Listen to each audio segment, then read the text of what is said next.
Bien bonjour et bienvenue dans une autre revue très spéciale et aujourd'hui nous avons le Daban Model 9907 qui est en fait une copie KO du Generation Toy IDW Transformer Optimus Prime. Donc, ouais, Daban qui ont fait un knock-off de Generation Toy, il est de la même taille, il est identique, peut-être des joints moins serrés. Les couleurs un tout petit peu différentes et sinon plastique peut-être un petit peu moins de qualité, mais il est une fraction quand même du prix, donc je l'ai pris. Je n'ai pas l'original Generation Toy parce qu'il ne fitait pas dans mes prix à 110$ US, mais lui à 40-50$, ça fit beaucoup mieux dans mes prix. Donc, le voici. La boîte, rien de particulier, c'est la même image tout le tour, Daban Model sur le dessus, truc Lego en dessous, et on jette la boîte. Les instructions sont plutôt quand même très bien. J'insinue que ce sont les mêmes instructions copiées du Generation Toy, donc rien de complexe. Ils ont actuellement aidé lorsque j'avais eu quelques problèmes avec ma transformation. Voilà. Sinon, ce sont des bonnes instructions. On jette le bubble. Accessoires, nous avons ces deux trucs ici. Donc, tout d'abord, on a son canon. Un canon qui est quand même bien. On a de la belle peinture dessus. Mais tout d'abord, il est comme mal transformé, puisqu'on peut le transformer pour storage en mode véhicule. Mais tout d'abord, il faut ouvrir le piston ici. Et ouvrir la poignée ici, comme ça. Donc là, il va pouvoir tenir son arme dans les mains. Donc on a quand même une belle peinture chromée ici, métallique là, un peu de gunmetal ici. Et ouais, c'est pas mal ça, avec le petit baril ici qui peut bouger. Donc c'est pas mal ça. Le problème, c'est que ma figurine a beaucoup de difficultés à tenir son fusil. Il y a des pegs ici sur le côté pour le brancher, un petit peu comme les Masterpiece, mais ça tient vraiment pas. Donc ouais. Puis on a ce panneau. Ce panneau est pour la remorque de MP10. Donc, si vous avez la remorque de Masterpiece Optimus Prime, vous pouvez vous servir de ce truc-là, le hitch, pour le mettre en mode véhicule et il va pouvoir remorquer la remorque de MP10. En même temps, c'est que ce truc-là rend beaucoup plus solide la connexion entre les jambes en mode véhicule. Donc, le trailer en arrière, la remorque en arrière, ça devient beaucoup plus solide. Le gros problème avec ça, c'est que ça ne sert uniquement qu'au mode véhicule. Il n'y a absolument aucune utilité en mode robot et ça me fait royalement chier. Si vous ajoutez des accessoires à vos robots, ça me dérange pas, mais arrangez-vous qu'il y ait au moins une utilité aussi banale qu'elle soit dans les deux modes. Si celle-ci est vraiment utile en mode véhicule, trouvez-lui au moins un minimum d'utilité en mode robot aussi. Vous avez pu juste rajouter une poignée en arrière pour qu'il puisse le tenir comme un bouclier. Ça aurait été laid, mais ça aurait fonctionné. Mais là, en mode véhicule, c'est hyper utile parce que ça rend les jambes plus solides et plus beaux d'ailleurs. Mais en mode robot, n'a absolument aucune utilité, donc c'est vraiment dommage. Et nous avons la figurine ici de Optimus Prime. On va le sortir, on jette le bubble. Donc Optimus Prime, il est vraiment très bien, très beau. On va monter un petit peu la caméra. Vous pouvez le voir un petit peu mieux. Vraiment superbe. Il y a des... Mon gros problème, c'est son bras ici. Juste ce bras-là, il tient pas. L'autre est beaucoup plus solide. Donc, étrangement. J'ai remarqué par contre qu'il y a une vis ici. Donc, peut-être juste la rendre plus serrée. Je sais pas si mon tournevis ici, à bout de main, peut fixer ce problème. Mais non. C'est très dommage. Ouais. Donc, c'est ça. J'ai vu des vidéos que le monde se plaignait que le coup était très louche. Le mien est correct, j'ai aucun problème. Petit truc à mentionner, lorsque vous sortez de la boîte, il est extrêmement mal transformé. Les panneaux ici sont en rentrant à l'intérieur et les roues sont mal transformées. Les pieds sont fermés et le petit wind vane ici est fermé. Donc, il faut juste l'ouvrir ici pour le mode robot. Voilà, comme ça. C'est comme ça le mode robot. Mais bon, c'est rien de très grave. C'est pour le storage, j'imagine. Autre truc, comme je disais, son arme tient à peine dans les mains. Donc si on ouvre... Bon, on a le pouce qui aime se débrancher. Voilà. Je le mets de côté et là on peut voir on a des trucs pour les mains. Donc on rentre l'arme dedans. On ferme les doigts et ça tient, mais... Bon, à ce que j'en parle, ça tient très bien. Mais bon, dans mes previews... ça ne fonctionnait pas quand je l'essayais par moi-même, ça tenait pas beaucoup, mais bon là ça tient bien, c'est peut-être une façon de de le brancher correctement, puis je l'ai eu du premier coup aujourd'hui. Ouais, mais bref. Donc on a Optimus Prime IDW, petite comparaison ici avec le MP10 blanc, donc c'est une copie exacte du Masterpiece Optimus Prime, mais en version blanche de Magnus. Donc, on peut voir, ils sont tous les deux à peu près la même taille en hauteur. Donc, vraiment cool. Autre comparaison ici, plus récente maintenant, on a un Siege Leader Class Optimus Prime. Leader Class Ultra Magnus, disons. Optimus Prime. Donc, ouais, il est beaucoup plus petit. Bouge un petit peu plus centré ici. Donc, ouais. Quand même bien, mais ouais, c'est une différence. Et aussi, en parlant de Daban, ils ont aussi sorti un deuxième modèle ici. Lui, c'est le 9907 et lui, c'est le 9913. Les deux sont basés sur le Optimus IDW. Lui étant un KO du Generation Toys et lui étant un moule complètement original, mais la même compagnie, et les deux sont sortis en même temps. Ouais, mais bon. Lui, c'est une version plus gros de luxe, petit Voyager, mais ouais, les deux ont quand même les similarités de IDW Optimus Prime. La revue de lui va être sortie juste quelques heures avant lui, donc si vous êtes intéressé, allez la voir. Maintenant, pour Optimus Prime, on revient, juste lever les petites jupettes ici. On écarte, juste pour vous ramener un peu plus près de la caméra, vous montrer son beau visage. Donc la tête a un swivel sur le côté, donc 360. On peut monter et descendre. Les oreilles peuvent bouger indépendamment, mais ouais, je touche pas vraiment à ça. Le bras est sur un swivel comme ça et un swivel comme ça. Si on lève le panneau ici et on lève ça ici, le bras peut aller beaucoup plus loin. Mais comme je vous dis, ouais, cette connexion est très lousse. C'est dommage parce que comme je dis, il y a vraiment une vis ici, puis c'est cette vis-là qui fait que c'est la connexion et non, je suis pas capable de la visser plus serré. Donc, sinon, on a un swivel ici en haut du bras. On a un double joint au coude, mais ça ne donne pas énormément de bougeage. Donc, on a un petit double joint ici. Le poignet peut pivoter ici. Les doigts donc, sont tous connectés ici. Les trois doigts ici sont connectés, à l'exception de l'index qui peut bouger indépendamment. Et le pouce est sur un bas joint par lui-même. Donc, on peut bouger. Tourner. Donc, il y a au moins ça. Nous ici, vraiment gossant. On redresse. On a un pivot à la taille. Donc, la taille peut tourner sans problème. Si on lève la jupette ici, éventuellement, on peut bouger la jambe de l'avant jusque là. En arrière jusque là. On a sur le côté, il peut faire la split. Beau ratchet très solide. On a un mini pivot aussi en haut de la cuisse.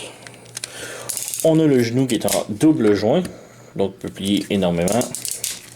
On a la cheville qui peut bouger comme ça. Et on a un petit pivot indépendant qui est très serré. Sinon, on a le talon qui peut bouger indépendamment. Et les orteils aussi. Petite mention aussi, les orteils ont du rubber ici pour donner de la stabilité en mode robot. Et ça, j'apprécie énormément. Donc, Optimus Prime, mode robot. Vraiment superbe. Pas parfait, c'est un knock-off, le coude lousse, c'est tout. C'est pas le parfait, mais bon, quand même bien. Transformation maintenant. Transformation, elle est très complexe, mais pas tellement difficile. C'est étrange, mais bon.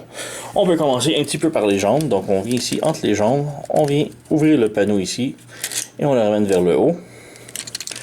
Ouvre le panneau ici. On ramène plutôt vers le bas, comme ça. On vient au talon. On lève le panneau ici. On ramène vers le haut. Et on ramène le talon vers le bas, comme ça. On vient fermer le pied par-dessus. Et voilà. Donc, on refait ici. On ouvre le panneau. On pivote vers le bas, comme ça. Et on ramène le panneau vers le haut.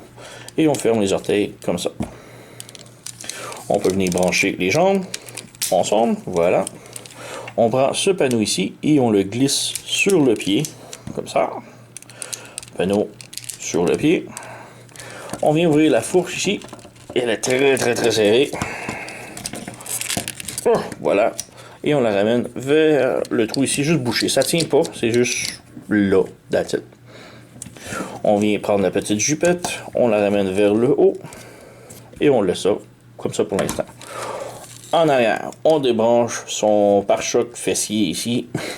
On le ramène vers le bas. Voilà. On peut le laisser comme ça pour l'instant. On prend la taille, on la pivote complètement de l'autre côté. On commence par les bras maintenant. Les bras, on vient mettre le bras vers l'avant. Vous allez voir quelque chose. On met le bras comme ça ici. On prend le panneau, on le pivote de l'autre côté. On prend le truc ici, on l'amène vers le bas. Et on rentre le bras au complet à l'intérieur, faisant avec le panneau face sur le dessus. On rentre le bras à l'intérieur, voilà. On prend ici le panneau, on ouvre le petit panneau ici. On s'assure que la main soit comme ça ici et qu'on rentre la main au complet pour que le pouce soit vers l'extérieur. On ferme le panneau ici. On ferme ici le panneau vers le haut comme ça. Et comme ça. Donc c'est à peu près la configuration que vous voulez pour l'instant. Même chose de l'autre côté. Donc on vient ici, on vient mettre le panneau en avant, on ferme ça ici, on ouvre ça ici, on pivote le panneau de l'autre côté, on ouvre le truc ici, on ouvre le petit panneau, on s'assure que la main pour que le pouce soit vers l'extérieur, on ferme le petit panneau ici et on ferme le panneau vers le haut ici. Pour l'instant, c'est la configuration que vous voulez. On revient maintenant dans le dos. On ouvre ça ici. On ouvre les petits panneaux ici. Puis on les fait passer vers le haut. Donc on ouvre le petit panneau bleu. On le fait passer de l'autre côté. Comme ça, comme ça. On ferme ici. On laisse ça ouvert comme ça. On prend les panneaux ici. On les lève complètement. On ferme le petit panneau ici et on ferme le plus petit ici, comme ça. On ferme ça, on ferme ça. Maintenant, on fait juste pivoter les panneaux pour les mettre par-dessus les bras. Donc, on fait ça ici, on ramène par-dessus. Ensuite, on prend les roues, on les ouvre, comme ça. Et on les fait rabaisser vers le bas, comme ça. Donc, on ramène les roues, on rabaisse comme ça. L'autre côté maintenant. On ramène ici, on ouvre les vitres, ça. Un truc que j'ai oublié de mentionner, c'est qu'on peut ouvrir le torse ici, comme ça. Et à l'intérieur, un petit peu difficile à voir, mais il y a une maîtrise. Donc, juste oublié de montrer tantôt. Mais voilà, on fait juste ouvrir ça, on ferme ça. Maintenant, pour la transformation, on continue. On ouvre ça ici, on le fait swinger vers le haut comme ça. On ouvre celui-là ici, on le fait swinger vers le haut. Ici sur le côté des abdominaux, on a un petit truc gris juste ici que l'on doit ouvrir comme ça. Ça vient comme débarrer. On fait la même chose de l'autre côté. Donc le petit truc gris ici, on fait juste ouvrir comme ça. Et maintenant ça débarre complètement les abdominaux comme ça. Ayant les abdominaux débarrés, on peut maintenant ouvrir le torse. Peut-être ramener les roues vers l'avant comme ça. Et là, on peut ouvrir le torse complètement comme ça. Donc, on a des petits panneaux ici, si ce n'est pas déjà fait. Et normalement, ils sont comme ça. Il faut vous les ramener comme ça. Mais ils sont déjà faits de mon côté. Les abdominaux, on ramène vers le haut comme ça. Voilà ce que ça a l'air. Comme je dis, c'est assez complexe au début, mais ouais, après plusieurs transformations, ça s'en vient bien. On continue. On prend le petit truc ici, on lève et on fait descendre la grille complètement vers le bas. Sur chaque côté de la grille, il y a des gros trous ici, chaque côté, et ces trucs-là vont se brancher à l'intérieur. Donc, on branche, voilà, comme ça. On peut prendre le bumper ici, qui était son fessier. On vient l'ouvrir, et on fait passer la grille grise en dessous, et on vient brancher les bumpers ici en haut. Voilà, comme ça. On achève. La tête, on la fait passer vers l'intérieur. Et assurez-vous que ça clippe. Comme ça. Il faut vraiment que ça clippe serré. On prend ces trucs-là ici, les panneaux. On les fait rentrer vers l'intérieur. Et on les fait swinguer vers le bas. On vient prendre le truc rouge ici au centre. Ce petit truc-là. Et on vient le sortir. Et on vient brancher le panneau qu'on vient de bouger à l'intérieur. Même chose de l'autre côté. On bouge. On swing vers l'intérieur. Voilà. On branche. Et voilà.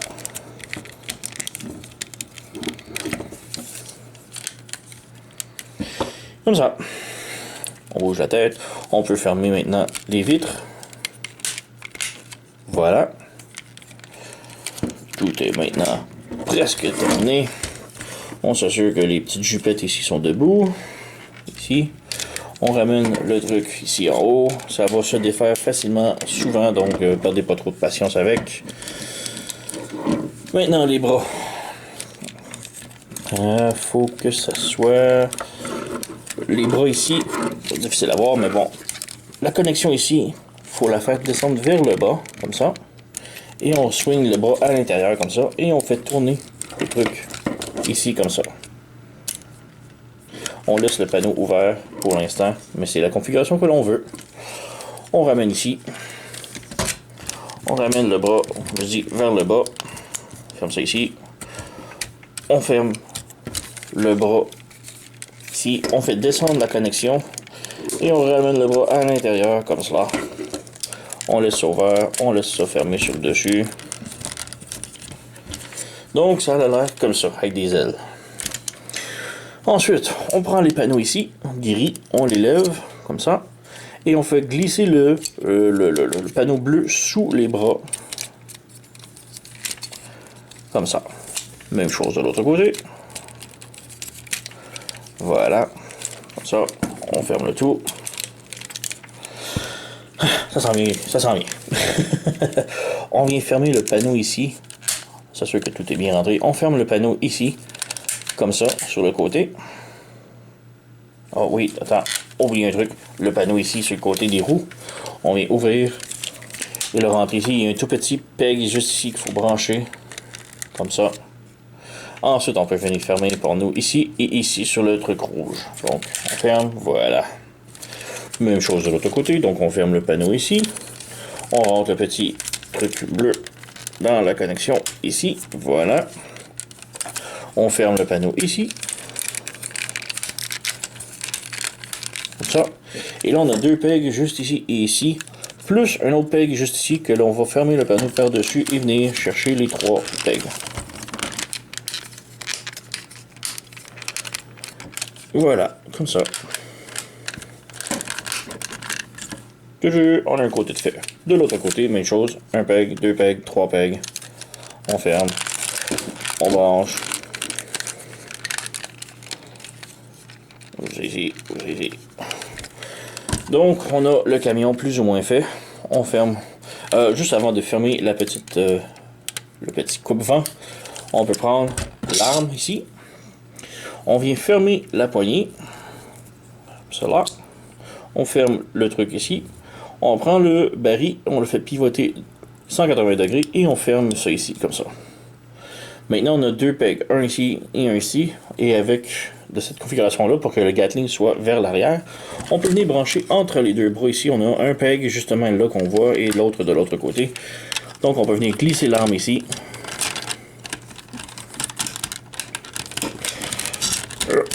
Voilà, on vient brancher. On va là. Voilà, 1, 2. Je vais juste s'assurer que tous les panneaux sont refermés. Tout est correct. De l'autre côté ici, Ça semble parfait. On peut venir fermer maintenant ce truc ici, le coupe-vent. Voilà, comme ça. Et dernière étape maintenant, les roues. On vient tirer dessus. Donc, tirer comme ça. Tirer. Tirer. Et tirer. Et voilà, on a maintenant Optimus Prime IDW en mode camion tout à fait transformé. Je suis sûr que les panneaux restent bien fermés. Voilà. Donc, il est complètement transformé. Et ici aussi, on voit des panneaux. Voilà. Comme je disais, par contre, le truc ici, le truc inutile, si on vient voir les panneaux ici coupés, on va juste bouger la caméra un peu plus. On peut venir le déposer sur le dessus ici. Et là, il ne va pas tenir, bien sûr.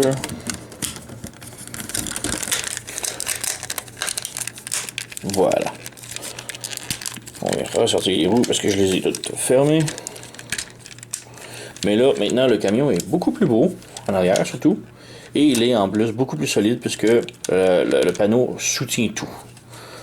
Donc, Optimus Prime, IDW, Generation Toy, parfaitement transformé. Comme je dis, transformation très complexe, mais un coup que vous le savez, c'est quand même très bien. Il roule, les pneus sont de caoutchouc.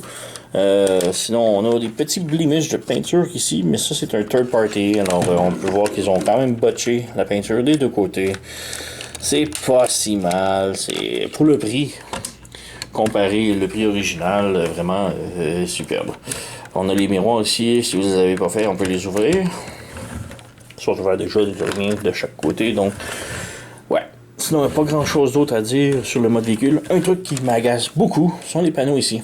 On voit clairement que c'est le dos d'une pièce. Il aurait pu genre juste mouler un truc ici différent. Et en plus, on a les R pour droite, droite, droite. Pour pendant la chaîne d'assemblage, qu'on sait que ce sont des panneaux qui vont à droite ici pour les assembleurs. C'est pour ça un petit peu louche. Même chose de l'autre côté. On a L pour gauche, gauche, gauche. Et ouais, c'est un petit peu mauvais selon moi. Mais bon, quand même pas si mal. Le camion est quand même superbe. On peut faire une comparaison avec ses petits copains en mode véhicule. Donc voici une comparaison rapidos avec le MP10. Bon, le mien c'est la version blanche, mais ça reste du 1.1 à la MP10. Donc on veut voir les deux sont très très similaires. Le Daban est un tout petit peu plus long, disons une roue de trop, mais reste que c'est quand même très similaire en taille. On voit que Generation Toys visait le Masterpiece avec leur IDW Optimus Prime. Donc quand même très très très bien. Une autre comparaison un peu plus récente, on a ici le Siege Warfare Cybertron Ultra Magnus. Donc c'est pas vraiment la même ligne, là, mais j'avais le goût de le présenter encore. Donc ouais. On va vraiment une grosse différence. Mais sinon, une autre comparaison que je voulais montrer, c'est avec l'autre Daban model. Donc ça, c'est le Daban 9913, ça c'est le 9907. Et bon, lui, comme je dis, c'est le rip-off, le knock-off de Generation Toys, mais lui, c'est un original. Donc Daban ont sorti leur propre produit original. Et ils l'ont sorti tous les deux en même temps. Donc c'est assez étrange comme choix marketing. Mais quand même, on peut voir l'inspiration très similaire. Et ouais, personnellement moi je les recommande les deux, ils sont très différents les deux, mais quand même deux bons jouets. Donc, ouais.